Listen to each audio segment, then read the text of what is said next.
Hi guys, welcome to another vlog. This is hashtag Jaya Santos, hashtag Brother Post, hashtag Team Joga, Team Joseph Gerbel. And today's vlog is requested or message to this following 2 days ago sa akin. Kasi nag-post ako ng video ni Charlie na 100 meters pero sabi ng iba more than. Pero malayo talaga eh. So wala tayong talagang sure na talagang metro ng haba. Siguro bibili tayo para sukatin natin for the future vlogs. Mag-vlog tayo ng pahaba na recall ng mga parrots natin. And syempre maraming tatanong, kuya, sir, kuya, ano po yung mga technique nyo or ano po yung trainings na ginagawa nyo? Bakit ganun kalupit or bakit ganun agad bumalik si Charlie?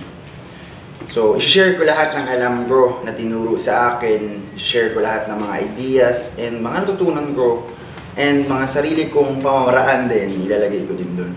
So, una sa lahat, before ka talaga magkaroon ng parrot na marunong mag-recall or free flight or tinatawag ng FF, na pwede ding urban FF, dapat talaga mag-start ka sa hand-feed na parrot. So, meron kaming hand-feed ngayon, pangalan si Abby. So, hindi ko pa siya napopost sa sa YouTube ko na meron kaming bagong parrot na si Abby, the Sun Corner Parrot. So, ito siya. So, bala ko kasi gumawa ng isang videos na since baby na Sun Corner hanggang marunong siya mag-free flight. So, this is Abby, our Sun Corner baby parrot. So, DOB niya, or tinatawag na date of birth is March 20, 2020. So, 1 month and 5 days na ba? 25 ba? 24? Don't know. So, next thing is, pag mag-training ka ng parrot, syempre mahalaga talaga hand feed kasi mag-start ka talaga sa baby pa. So, ang next na pwede mong gawin sa parrot mo is ito. So, ipapakita ko. Yan. So, isang next mong pwedeng gawin, pag may hand feed ka na parrot, ang pinakamahalaga talaga na alam na yung voice mo, facial recognition mo, yun talaga yung basic eh. So, dapat ikaw lang talaga nagpapakain sa kanila. Para ikaw lang ma-input. Tapos yung boses mo. Paano yung boses? Pag gising mo agad ng umaga, tawagin mo sila. Pag nagising ka, punta ka sa kanila, hello, Abby. Hanggang po ulit-ulit, Abby. Or kung anong gusto mo ipangalan sa parrot mo para may voice recognition. Tapos next, pag baby pa naman, usually ganoon na ako eh. Pag once nakuha ko na yung parrot, hindi pa ako makadecide na yung name, hindi ko muna tinatawag. Once nakapag-decide na ako ng name, every punta ko, every lapit ko, tinatawag ko siya, Abby, para ma-imprint yung name, doon yung facial recognition ko. Second, pag malaki-laki na, marunong na sila maglakad, mahalaga talaga yung walk recall na tinatawag. So, kita ba? So, ang walk recall, ilalagay ko lang siya sa semento.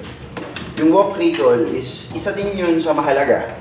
Parang recall yon kasi baby pa sila, hindi pa sila marunong lumipad. So, yun yung recall na mapunta sa'yo. Usually, hindi ko na siya nagawa kay Charlie. Kasi diretso, basta, kwento ko din. So, ang walk recall, ilalagay mo siya sa dulo. Mag-walk recall kapag marunong na maglakad siya, tapos you will call your parrot. Abby, come. Abby. Come.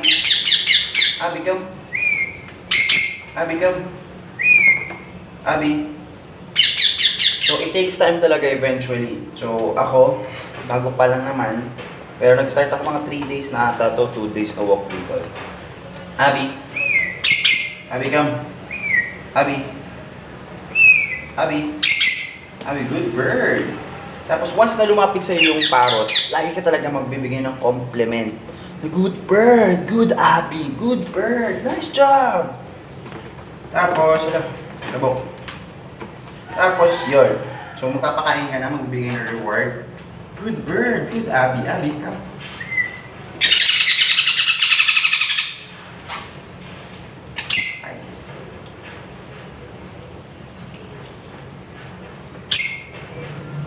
Abby, come.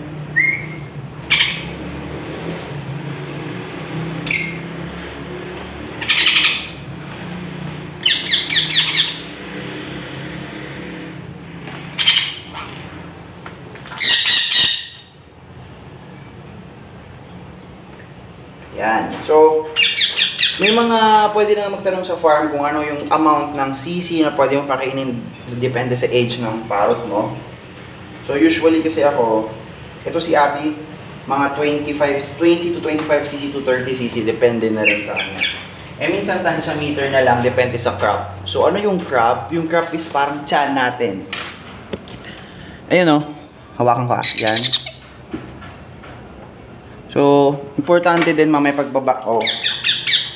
May tamang way na pag hand feed, dapat malinis sila lagi. So mamaya pagkatapos ng vlog, bababa na ako. And pagkatapos ng vlog, ibababa na ako para linisin si Abby. Para number 1, iwas sakit din kay Abby. Para syempre, ang malinis na parrot na pagpapalaki and pakain mo siya lagi is maganda. Maganda yung paglaki niya, yung growth niya.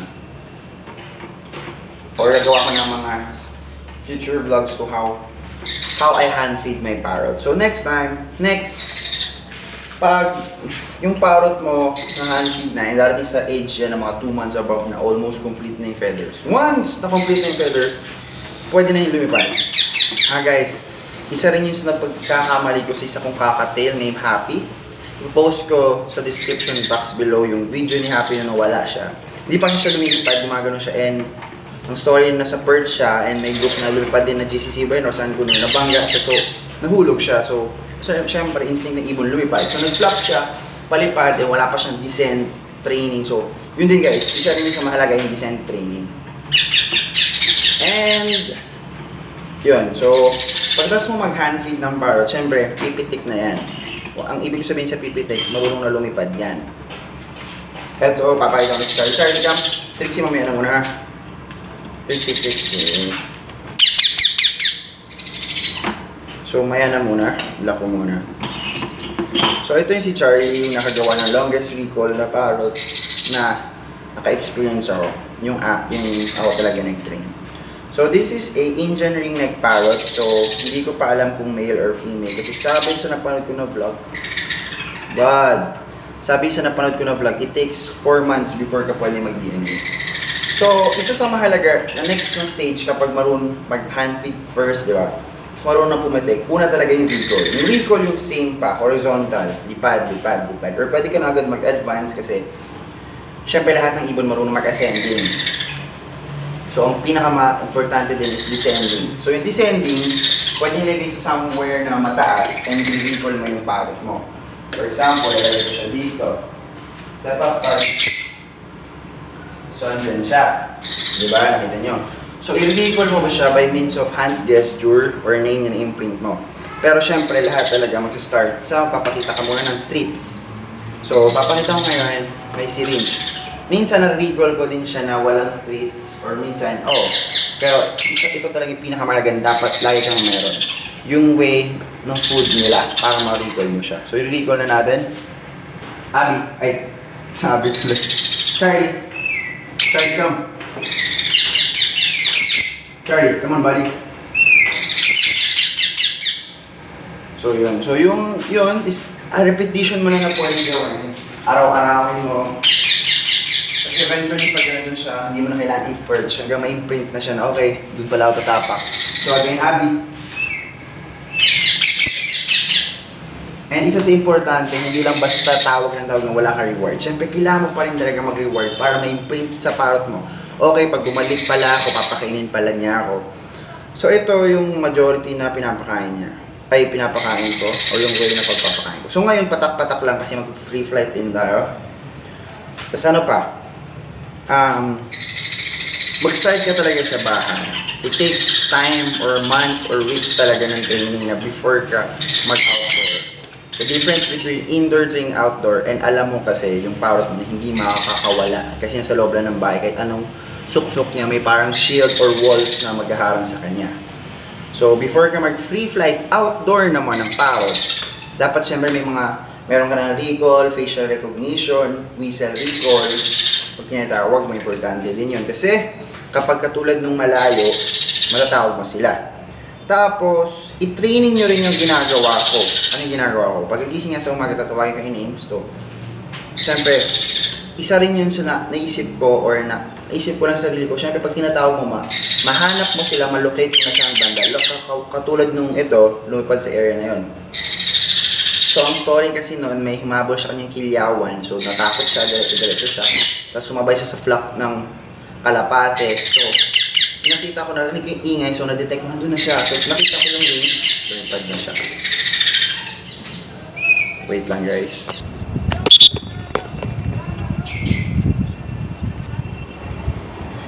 So, yan. Lumipad na siya wag isa. So, yun, may bonus tayo. Tuwa rin ako. Siyempre, mas maganda pa rin yun na lipad na siyang automatic. So, yun, narinig nyo kanina nag-whistle ako. Importante din yun. And, yun yung sinasabi ko guys, kapag may recall kayo indoor. So, bakit indoor nakalabas ko? So, kasi ginagawa pa kasi itong rooftop and wala pa naman na paalam naman ako kanila kuya kung pwede dito muna. Kasi naayos pa yung rooftop. So, ang tamang way din ng paghawak ng parrot, usually dito mo sila itatapak. And hindi ko kasi. Or way na basta i-clip mo or tamaan mo yung seat nila. O, wag din masyadong, matansya mo rin yun. Huwag sobrang din ang magagasan sila. So, yun, nagulat kasi siya. Ano ba? Blind recall. Ano na, wala na sa topic. So, recall. So, yun. Every time na papalipad ka, dapat marinig mo sila, or mag-iingay sila. Para number one, pag tinawag mo, malocate mo kung nasang area niya. Tulad siya. So, ano pa mahalaga? Yung horizontal recall or lang ganyan, tawag-tawag. Or isa, nasabi ko na, yung ascending, okay lang din yun. Gawin nyo, okay lang din hindi. Pero syempre, mas maganda lahat gagawin nyo. Pero ang pinaka-importante is descending. Kasi yung parrot nyo, once na unang lipad yan outdoor, tapos walang descending, my God, kahit gusto niya bumalik, mahirapan yan. So, habol-habol ka sa area yan. Hanggang mapagod automatic mag-down yan. So, yung descending sa pinakamataas. Ako kasi usually sa pintuan. So, uupo akong paganyan. And tatawagin ko siya pababa. So, kailangan mo i-training yan. Tapos next, mag-free flight ka talaga. Ano yung key? So, kuya, ano ba talagang key? Walang key talaga or master recipe. Ang pinakamalaga dyan yung bond nyo ng parrot mo. Tapos, ikaw talaga nag-hand feed simula baby back. Para iba kasi yung imprint niya sa'yo na rather than tame. Pwede yung tame, trust bond naman yun. Iba pa rin kasi talaga yung ikaw yung nag-hand feed sa kanila. Kasi meron akong tame parrot like ngayon si Trixie. So, nabili ko siya 8 months old. Marunong siya makinig pero hindi siya katulad ni Charlie. Iba kasi kapag ikaw nag-train, malupit na doon. And si Charlie kasi one recall lang. Majority is na ako mababalik. Ito, siguro mga 4 before may recall. Pero depende pa sa samahan nyo. Or months ng tagal nyo. Kasi, ito mga 1 month pa lang siya sa akin. Basta na sa vlog ko. Kasi ipapost ko rin yung growth niya pababa. Ay, sa description box below. Yung paano ko siya papalaki. Actually, dalawa siya. Si Wally and saka siya. And, dinayat ko kasi sila due to COVID. Pero yun, basta lang story kasi sila lightweight. So, si Happy na kay Lord na I miss you bud, fly high.